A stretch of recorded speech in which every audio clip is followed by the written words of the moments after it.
If you're a people pleaser, you've probably developed the tendency to suppress any negative emotion, especially anger. And this problem has caused you to become very self conscious and anxious in social situations because you no longer feel like you can be agitated with someone. You no longer can be annoyed with someone. And so you always have to play this nice role. And so you're always thinking about what the other person is thinking and trying to placate them so you don't ruffle any feathers and make anybody uncomfortable.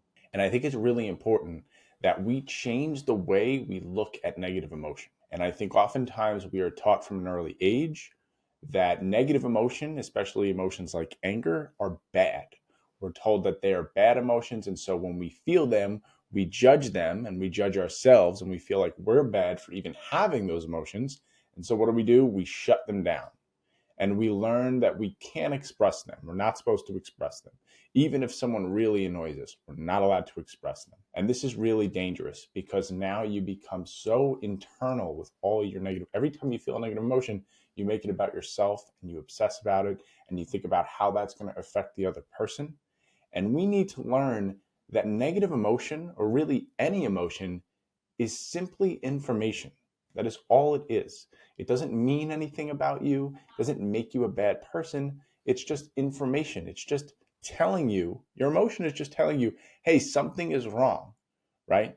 If a mother is at the beach and her child is drowning in the water, sorry for the disturbing image, but the mother is not thinking, oh my God, what are other people going to think if I act erratically right now and I go run into the water to save my daughter? No, you just act on instinct. If the same situation, again, another grim situation, but if a mother is walking down the street and someone tries to take her child, she's not going to think twice, right? She's going to act out of anger to protect her child because the anger is information and the anger is telling her, hey, something is wrong here. Do something about it.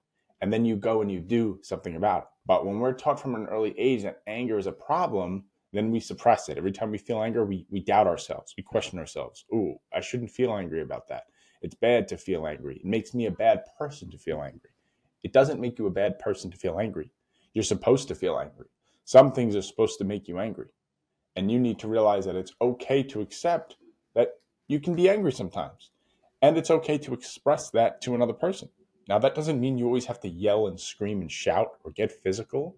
You don't have to do that to express your anger. All you have to do is say, hey, I'm feeling frustrated right now.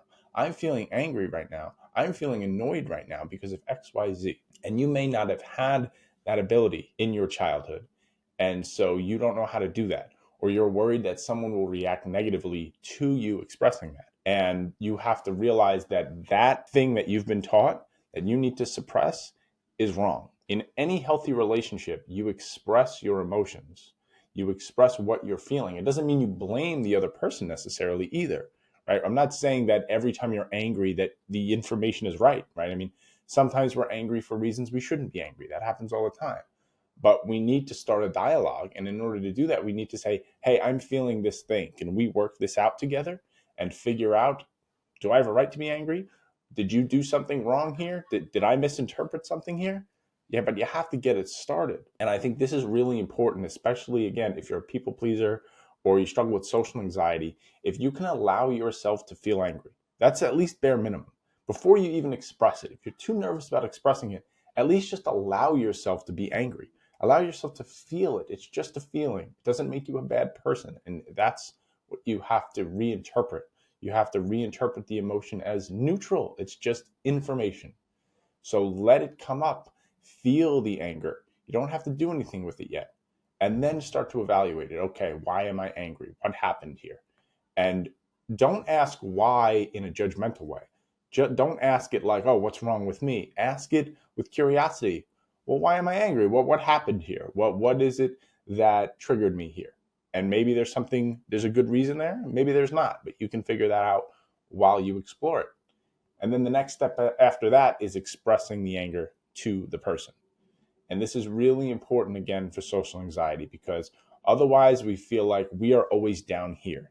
And we feel like people can just trample over us. We can never express our frustration, our anger, anything like that. And so people can just do whatever the hell they want to us. And that's why we feel anxious, because we don't know what people are going to do, and we don't feel like we can protect ourselves. So you have to, it's so important that you start to see your anger as a tool for communication and for setting boundaries and for understanding yourself. And once you're able to do that, now you feel stronger in social situations. You don't feel like people can trample you and walk all over you.